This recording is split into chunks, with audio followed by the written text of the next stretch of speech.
Hey Becky, how's it going? Several ways that I will try to make and put this in a more simpler way. In theory, if we talk about the dance itself, when we talk about mambo and salsa as a dance, it is the same thing. Or at least it was. Because as time goes by, everything changes, right? And it's just language, right? Some words had a certain meaning back in the day, and after decades or even centuries go by, the meaning of these words is going to change with time, okay? Happened with salsa and mambo. Originally, the word mambo means a conversation with the gods, right? That is the original meaning of the word. And it was first used to describe a musical genre, okay, of music that evolved from Cuban son. So after Cuban son, we have what we call mambo, that is a musical genre, okay, made popular by Tito Puente, Machito, and Tito Rodriguez. But before we have the word salsa, we have the word mambo, okay? Think of it as a musical genre, okay? After this, we have the dance style, right? That is mambo, that is developed. And as time goes by, around the decade of the 1970s and 60s, 70s, and 80s, around this time, there was a group called the Fania All Stars that was a record label. And they were the ones in charge of selling or commercializing everything related to Afro-Caribbean rhythms. Think about bolero, merengue, cha-cha-cha, bugalú, pachanga, charanga, mambo, guaracha, guajira, guaguancó, rumba, everything related to these Afro-Caribbean rhythms. The Fania All Stars was in charge of selling this to the people, right? To the general public that is interested in buying music. There are so many words that I said related to the Afro-Caribbean rhythms that it was very hard for regular people to understand this concept. What the Fania All Stars made popular was the term salsa.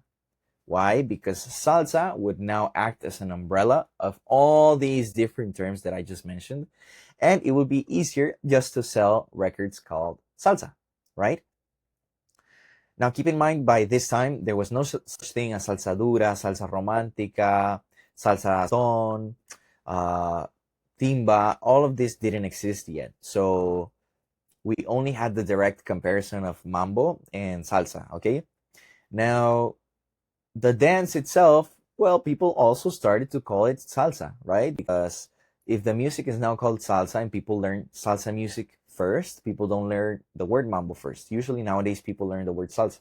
Now they associate the dance also to salsa. So now that's when we start to call it salsa dancing and not mambo dancing. And as time goes by, there are more new artists in the salsa scene, such as Gilberto Santa Rosa, Victor Manuel. In the era of the 90s, we have the boom of salsa romántica with also somebody very famous called Eddie Santiago. They make this genre very popular, and we start to listen a new wave of salsa music, right? El Gran Combo de Puerto Rico and la Sonora Ponceña, they are very responsible for creating new versions of salsa music that were not what was traditionally done, okay? Now, what happens nowadays? When we talk about mambo and salsa, we learn a little bit about history, right? And we start to see that there is different ways of dancing. Salsa. In New York City, that was where mambo first arrived, it's very common that the word mambo stayed, especially because Eddie Torres, Torres Jr., Adolfo Indacochea, they are very adamant about keeping the roots and keeping the meaning of the word itself, because also Tito Puente says the word mambo of the dance, we do use the word mambo. Salsa is something that was put on top.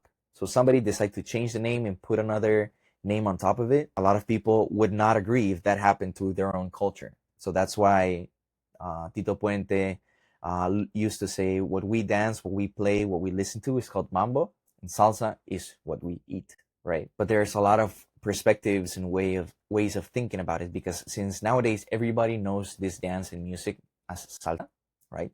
we prefer to use the term salsa because it's the word that was adopted and now it's adopted by millions and millions around the globe, right? Now, when we talk about the dance style, people still refer to mambo as the style of salsa that is danced in New York City. Okay? Why? Because around the world, there's different styles of dancing salsa. We have LA style, we have Cali style, we have Cuban, right? Then we have Puerto Rico, and we have New York. So those are the five main styles of dancing salsa. And to be honest, I would even add a sixth one that is pretty much in all of Latin America. You will see when people put salsa music in the clubs with people that have never taken dance classes, usually our parents, our uncles, our cousins, they all dance salsa in a way that is very similar to cumbia. So I would say millions of people dance salsa this way. So I would include a sixth style that we can call it popular salsa. In Latin America, in the streets, it is danced this way. But we also have these other five: New York, LA, Puerto Rico, Cali, and Cuban. And even inside Cuban, we have two more because we have son, right? And we also have rueda, right? So son is danced on 8 and 4, rueda is danced on 1. So those are also very different, right? So Cuban is not just the same also. Cuban has two styles even. But people nowadays, when people talk about mambo, usually they refer to salsa style that is from New York City. Okay?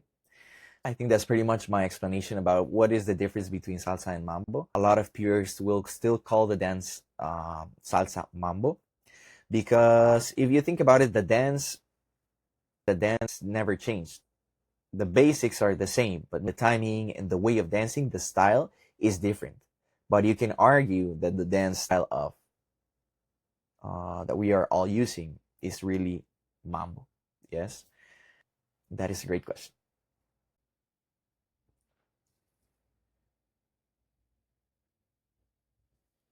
Also, what you mentioned about the hands, right? When we dance mambo, you will probably see this hand styling that is very common, usually with people that dance salsa in New York, right? Or people that are fans of this style, doesn't matter where they live, but if this is the style that they prefer to dance, you see these hand movements. It's very associated to New York or the Palladium. But in reality, that style was created in Puerto Rico by the Mambo Aces. Yes, in Puerto Rico. But since the dance style was the same, mambo, right, we was made very popular in the Palladium era.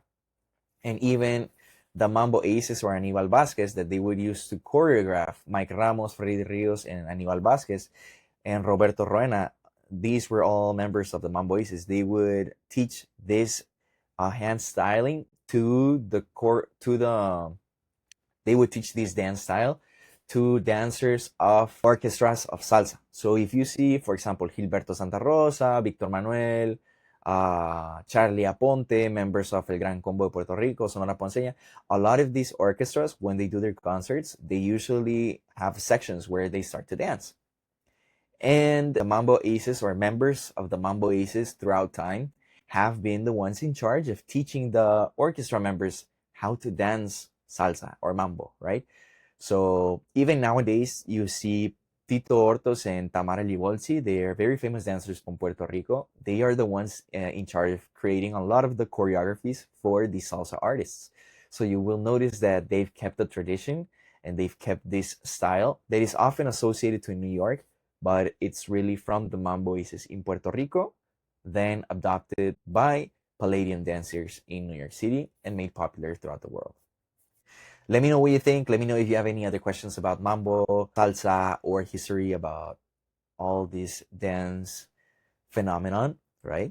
Because there's a lot that we can talk about the dance itself, but also about the music and the artists and the famous dancers. But I think that would be my summary, pretty much.